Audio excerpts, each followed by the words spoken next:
बहुत समय पहले की बात है कि एक बहुत ही खूबसूरत और विशाल से जंगल में एक बहुत बड़े पेड़ जी रहते थे। जंगल में सारे पेड़ पौधे उनका आदेश मानते थे। एक दिन एक चुलबुली सी तितली अपनी बाकी सहेलियों के साथ बड़े पेड़ जी के पास आ जाती है। बड़े पेड़ जी नमस्ते, हम आपके पास अपनी बहुत बड़ी समस्या लेकर आए हैं। मैं तो हर वक्त तैयार होता हूँ, बताओ तो सही क्या समस्या है आपकी, फिर हम आपकी सेवा भी करते हैं। बड़े पेड़ जी, इंसानों ने जंगल के सारे पेड़ काट दिए हैं और बाकी जो रहते हैं वो काटी जा रहे हैं, और बाकी जो पौधे बचे हैं वो बारिश ना होने के कारण खत्म होते जा रहे हैं। अब आप बताएं ना, भला हम कहाँ जाएं? ना कोई फलदार पेड़ बचा है और ना ही कोई फूल बचा है। बात तो सही है तुम्हारी चुलबुली तितली, मैं भी काफी दिन से इसी चिंता में था। अच्छा किया तुम भी आ गई हो मेरे पास, इसका हल भी निकालते हैं कोई। जी बड़े पेड़ जी, हम आपके पास इसीलिए तो आए हैं कि आप कृपया करके हमारी सहायता करें। बड़ा पेड़ सोचने लग जाता है कि आखिर किसी तरीके से जंगल में पेड़ पौधे बढ़ाए जाएं। फिर उसके दिमाग में एक योजना आती है। अभी मेरे माइंड में एक आइडिया आया है, जिससे जंगल में हर तरफ पेड़ ही पेड़ हो जाएंगे। ऐसा करता हूँ कि आपको बहुत सारे पेड़ दे देता हूँ, आप हर पक्षी के पास जाना और उसको एक पेड़ देकर आना, और उनको मेरा आदेश भी देना कि वो इसको अपने घर के पास लगाएं और इसकी देखभाल करें। अगर ऐसे सारे पक्षी ही एक एक पेड़ लगाएंगे तो हमारा जंगल बड़ा हो जाएगा और बहुत ज्यादा खूबसूरत और हरा भरा भी हो जाएगा। हाँ बड़े पेड़ जी, ये तो बहुत अच्छा आइडिया है। हम भी फूल लगाएंगे अपने घरों के पास। हम अभी जाते हैं और सबको एक एक पेड़ देकर आते हैं। बड़े पेड़ जी उनको बहुत सारे पेड़ दे देते हैं जो कि सारे ही फलदार थे, और फिर वो सब तितलियां एक एक पेड़ ले जाकर सारे पक्षियों को देने लग जाती हैं। वो सबसे पहले बबली और मटकू कबूतर के पास जाती हैं। नमस्ते बबली दीदी, हमें ना बड़े पेड़ जी ने भेजा है। उन्होंने हमें आदेश दिया है कि हम सारे पक्षियों को जाकर एक एक पेड़ देकर आएं, ताकि वो अपने घर के पास उसको लगाएं, उसका बहुत सारा ख्याल रखें। हम बड़े पेड़ जी चाहते हैं कि हमारा जंगल बहुत हरा भरा हो जाए। अरे ये तो बहुत अच्छी बात है। बड़े पेड़ जी को तो सही में हमारे जंगल की बहुत फिक्र है। आप ऐसा करें कि मुझे मेरे हिस्से का पेड़ दे दें, मैं इसे अपने घर के पास ही लगा लेती हूँ। मैं रोज इसको पानी दूंगी, इसकी रक्षा करूंगी, और कल को जब ये बड़ा हो जाएगा हम इसके फल भी खाएंगे और इस पर घर भी बनाएंगे। चुलबुली तितली, मुझे भी दे मेरा पेड़। वैसे भी इंसान सारे जंगल से पेड़ काटी जा रहा है, लेकिन अगर हम सारे मिलकर एक एक पेड़ लगाएं तो कुछ ही समय में जंगल दोबारा से हरा भरा हो जाएगा। ये ले, ये सेब का पेड़ आपका है बबली दीदी, और ये आम का पेड़ आपका है मटकू भाई।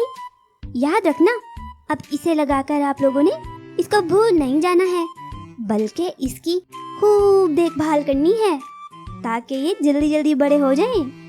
हम तितलियां भी बहुत सारे फूल लगाएंगी। और फिर चुलबुली तितली वहाँ से तोते के पास जाती है और उसे भी अमरूदों का एक पेड़ दे देती है। तोता हो और उसे अमरूद पसंद ना हो, ये भला कैसे हो सकता है? इसीलिए तोता भी वो पेड़ ले लेता है और उसे अपने घर के पास लगा लेता है। अब चुलबुली तितली कालू के पास जाती है। कालू जैसे ही चुलबुली को अपने पास देखता है तो बहुत ही हैरान हो जाता है। चुलबुली तितली, आप मेरे पास? खैरियत तो है ना? जी जी कालू भाई, खैरियत ही है। मुझे बड़े पेड़ जी ने भेजा है आपके पास। हम सारे पक्षियों को एक एक पेड़ दे रहे हैं कि वो सब अपने घरों के पास लगा लें, ताकि कल को ये पेड़ उनके काम आ सके और जंगल भी खूबसूरत बन जाए। भला ये क्या बात हुई? पहले जंगल में कौन सा कम पेड़ हैं? पूरा जंगल तो भरा पड़ा है पेड़ों से। मुझे तो नहीं लगाना भाई कोई पेड़ वेड़। चुलबुली को पता था कि कालू इतनी आसानी से मानने वाला तो है नहीं। कालू भाई, जंगल से फलदार पेड़ तो खत्म हुई जा रहे हैं, इसीलिए बड़े पेड़ जी ने सारे ही पक्षियों की ड्यूटी लगाई है कि वो अपना अपना खुद का पेड़ लगाएं। आपको भी लगाना होगा और इस जंगल को अच्छा करने में अपना हिस्सा डालना होगा। ना जी ना, मैं तो नहीं लगा रहा हूँ कोई पेड़ वेड़। भाई अगर मैंने पेड़ लगाया तो मुझे इसकी रक्षा भी करनी होगी और साथ में इसको पानी भी देना होगा। मैं तो खुद अपना भोजन कभी लेने नहीं गया, हमेशा दूसरे पक्षियों से चुराता हूँ।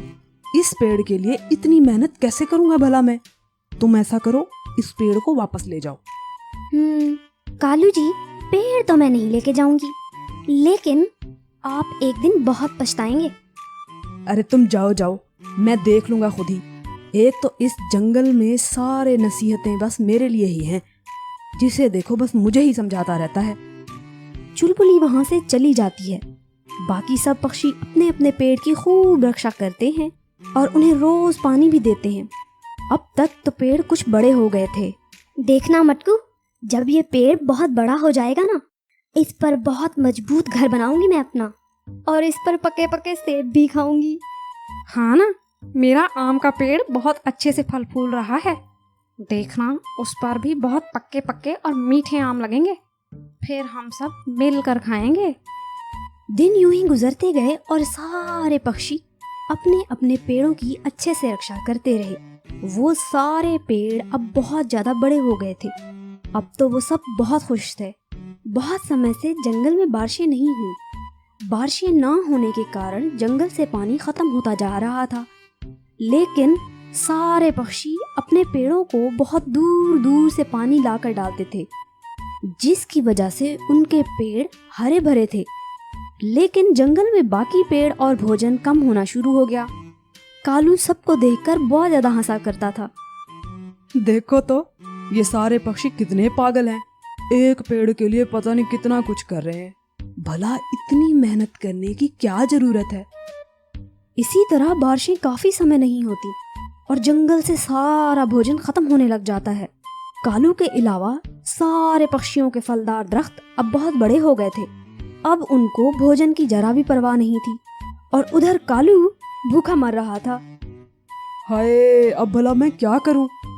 मैंने अपना पेड़ लगाया होता तो आज मेरे पास भी बहुत सारा भोजन होता, लेकिन हमेशा की तरह मुझे सही बात गलत समय पर ही याद आती है। अब फिर वही करता हूँ जो हमेशा ही करता हूँ, सबके पास जाता हूँ। फिर कालू बबली और कबूतर के पास चला जाता है, जो पके हुए मीठे आम और सेब खा रहे थे। कालू तो 2 दिन से भूखा था। इतने पक्के फल देखकर उसके मुंह में पानी आ जाता है। देखो, मैं जैसा भी हूँ ना, आप सबका दोस्त हूँ। थोड़े फल मुझे भी दे दो ना। मैंने बड़े पेड़ जी की बात नहीं मानी थी और अब भुगत भी तो रहा हूँ ना। कालू भाई, आपने तो हमारा बहुत मजाक बनाया था, लेकिन आप शायद भूल गए हैं कि हमारी मेहनत कभी भी जाया नहीं जाती है। वो कभी ना कभी हमारे काम जरूर आती है। जी जी, समझ गया। इसीलिए तो आप सबके पास आया हूँ मैं। चलो फिर हमारे साथ मिलकर बड़े पेड़ जी के पास चलो और उनसे माफी मांगो, फिर वो बादलों को आदेश देंगे तो बारिश भी हो जाएगी। और फिर वो सब मिलकर बड़े पेड़ जी के पास चले जाते हैं। बड़े पेड़ जी कालू को माफ कर देते हैं और बादलों को आदेश देते हैं कि जाकर पूरे जंगल में बारिश बरसाएं, ताकि पूरे जंगल से भोजन की कमी दूर हो सके। हमें सीख मिलती है कि हमें कभी भी मेहनत से भागना नहीं चाहिए और हमें अपने इर्द गिर्द ऐसे पौधे लगाने चाहिए जो छांव के साथ साथ फल भी दे। कालू, सारा दिन यहीं घर में पड़े रहते हो, बाहर जाओ और कुछ कमा कर लाओ। बबलू को देखो, सारा सारा दिन काम करता है और बबली को बहुत अच्छे अच्छे गिफ्ट्स भी ला कर देता है, और एक तुम हो कि हिल के राजी नहीं हो। क्या नीलो, तुम हमेशा मेरे ही पीछे पड़ी रहती हो। वो समय भूल गई हो जब इतना काम किया करता था मैं? अब थोड़ा सुकून लेने दो मुझे और जाके काम करो तुम। सुकून करते रहोगे तो हम खाएंगे कहाँ से? राजू की फीस भी देनी है, वो कहाँ से देंगे भला हम? वो तो ठीक है, लेकिन तुम्हें तो पता है कि मुझसे कोई भी काम नहीं होता, और कठिन काम वो तो बिल्कुल भी नहीं। कोई ऐसा काम बताओ जिसमें मुझे ज्यादा मेहनत भी नहीं करनी पड़े और पैसे भी आते रहें। हाँ ना, एक काम है ऐसा। मैंने सुना है कि सेठ चील ने पिज्जा शॉप खोली है और वो अपनी दुकान के लिए कोई पिज्जा डिलीवरी पक्षी रख रहा है। अगर तुम भी सेठ चील से बात कर लो तो वो तुम्हें भी रख लेगा। काम तो बहुत आसान है नीलो, ऊपर से वहां मैं भोजन भी मुफ्त में खा लिया करूंगा। हाँ ना, ऊपर से पक्षी तुम्हें टिप भी दिया करेंगे। और क्या चाहिए तुम्हें भला? पिज्जा का सोच कर तो कालू के मुंह में पानी आ जाता है। अच्छा, मैं अभी जाता हूँ और सेठ चील से जाकर बात करता हूँ कि वो मुझे भी अपने पास काम पे रख लें। कौवा वहां से उड़कर सेठ चील की पिज्जा की न्यू दुकान पर आ जाता है, जो आज ही खुली थी। और सेठ चील पिज्जा डिलीवर करने के लिए कोई पक्षी ढूंढ रहा था। कालू भी सेठ के पास पहुंच जाता है। अरे नमस्ते सेठ जी, मैंने सुना है कि आपको डिलीवरी वाला पक्षी चाहिए, मैं इसीलिए आया हूँ। आप कृपया करके मुझे भी अपनी शॉप पर रख लें। आपको तो पता है कि बहुत फुर्तीला हूँ मैं, मिनटों में पिज्जा डिलीवर करके आ जाया करूँगा। अरे अरे, आओ कालू आओ। हाँ, सही कह रहे हो, मुझे डिलीवरी करने वाले पक्षी की तो वाकई जरूरत है। मेरे ज्यादा ग्राहक दूसरे जंगल के हैं और वहां पिज्जा डिलीवर करने के लिए मुझे डिलीवरी बर्ड की भी जरूरत है। सेठ जी, बस मुझे रख लें आप, मैं कहीं भी पिज्जा दे आऊंगा और मैं तो उड़ते उड़ते थकता भी नहीं हूँ। बहुत ईमानदारी से काम करूंगा अपना। ठीक है कालू, आज से ही काम शुरू कर दो तुम फिर। हर डिलीवरी के 10 गंदुम के दाने मिलेंगे। जितने ज्यादा ऑर्डर उतने ज्यादा दाने, लेकिन याद रखना कोई चालाकी ना करना, वरना उसी दिन काम से निकाल दूंगा। अरे नहीं सेठ जी, आपको कोई शिकायत नहीं मिलेगी मेरी। कालू काम शुरू कर देता है। कालू सुबह ही सुबह काम पर पहुंच जाया करता था और पूरा दिन सब पक्षियों के घरों में जा जाकर उनको पिज्जा डिलीवर करता था। कुछ दिन तो कालू ने बहुत ईमानदारी से काम किया, लेकिन फिर आहिस्ता आहिस्ता उसके अंदर का असली कौवा बाहर आने लगा। अब वो जिसको भी डिलीवरी देने जाता था, रास्ते में ही उस ऑर्डर में से चीजें निकाल कर खा लेता था और बाद में मुकर जाता था कि उसने तो कुछ भी नहीं खाया। सेठ चील ने उसे 1-2 बार समझाने की कोशिश भी की, लेकिन वो बाज नहीं आ रहा था। बबली दीदी, कुछ पता चला कि सेठ चील ने पिज्जा शॉप खोली है? क्यों ना आज हम सब मिलकर पिज्जा मंगवाएं और मजे से खाएं। हाँ मिंटू तोते, मेरा भी बहुत समय से पिज्जा खाने का बहुत मन था। ऐसा करो, एक पिज्जा मंगवा लो, हम सब मिलकर खाएंगे। तोते, उनको बोलना जरा एक्स्ट्रा चीज वाला लार्ज पिज्जा दें। मुझे पिज्जा में चीज बहुत ज्यादा पसंद है। यम्मी। रुको, फिर मैं अभी कॉल करता हूँ, फिर उनका डिलीवरी बॉय हमें पिज्जा दे जाएगा। तोता सेठ चील की शॉप पर कॉल करके पिज्जा का ऑर्डर दे देता है। बबली और तोते लोगों का पिज्जा भी कालू ने ही देने आना था, और वो रास्ते में वही करता है जो वो सबके साथ करता था। कालू रास्ते में एक जगह उतरकर पिज्जा बॉक्स खोलता है और उसमें से एक स्लाइस पिज्जा का खा लेता है और दोबारा बबली और तोते लोगों की तरफ चला जाता है। लो जी, आ गया आप सबका गर्मा गर्म पिज्जा। अब जल्दी से मुझे मेरे पैसे दो और टिप भी दो, ताकि मैं जल्दी से यहाँ से चला जाऊं। मुझे और जगह पर भी पिज्जा डिलीवर करने जाना है। रुक जाओ कालू, भला इतनी भी क्या जल्दी है? हमें पिज्जा को देख तो लेने दो। हमने एक्स्ट्रा लार्ज मंगवाया था विद एक्स्ट्रा चीज। वो जैसे ही पिज्जा बॉक्स खोलते हैं तो देखते हैं कि उसमें से एक पिज्जा का स्लाइस तो गायब था। ये क्या कालू, इसका एक स्लाइस तो है ही नहीं। ये जरूर तुमने खाया होगा, मुझे पक्का विश्वास है। तुम ही ऐसी हरकतें करते हो। देखे ना बबली दीदी। नहीं जी नहीं, मैंने तो नहीं खाया, मैं तो सीधा यहीं से लेकर आया हूँ। मैं तो कहीं रास्ते में रुका भी नहीं हूँ। मुझ पर इल्जाम मत लगाओ और पैसे निकालो मेरे। लेकिन कालू भाई, और किसने खाया होगा फिर हमारा पिज्जा? आपने वहाँ से देखकर लाना था ना। देखो बबली, मुझे ज्यादा बातें मत सुनाओ, मुझे मेरे पैसे दो, क्योंकि टिप देने वाली तो तुम लोगों की शक्लें ही नहीं है। मुझे बस पैसे दो पिज्जा के। मैंने और भी जगह जाना है पिज्जा डिलीवर करने के लिए। तुम सबकी फजूल बातें सुनने का समय नहीं है मेरे पास। हम सेठ चील को तुम्हारी शिकायत लगाएंगे, देखना तुम, फिर पता चलेगा तुम्हें। एक तो तुम मुझे जहर लगते हो मोटे कबूतर, और तुमने जिसको भी शिकायत लगानी है ना, जाओ लगाओ, मैं नहीं डरता किसी से। बबली कालू को पिज्जा के पैसे दे देती है और वो वहां से चला जाता है।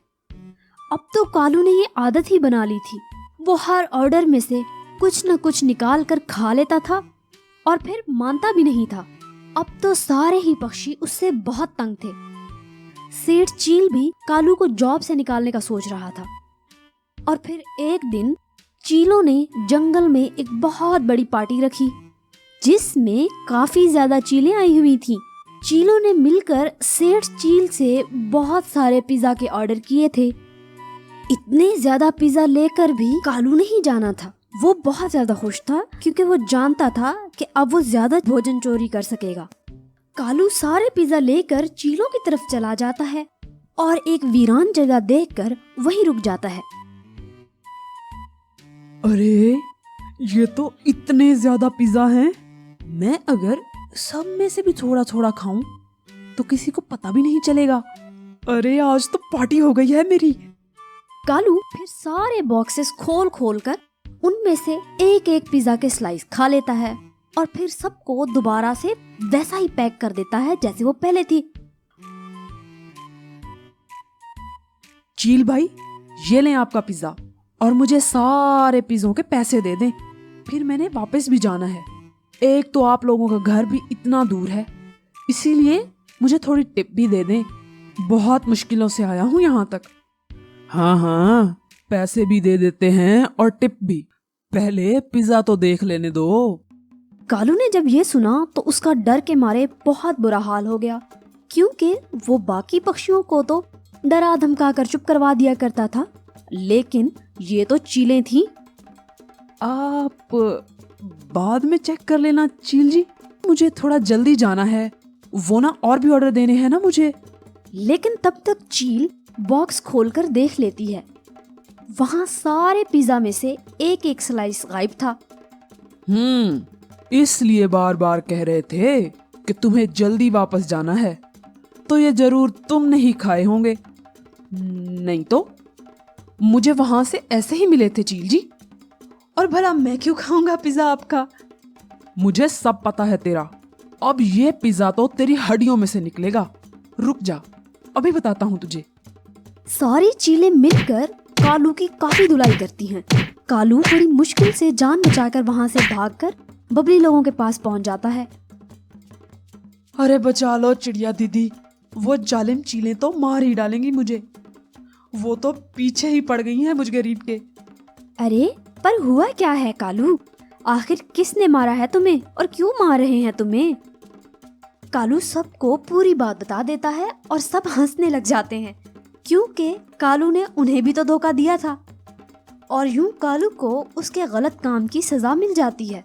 हमें इस स्टोरी से सीख मिलती है कि हमें कभी भी कोई काम गलत नहीं करना चाहिए, और जो भी काम दिया जाए उसको ईमानदारी से करना चाहिए, वरना उसका नुकसान बहुत ज्यादा हो सकता है।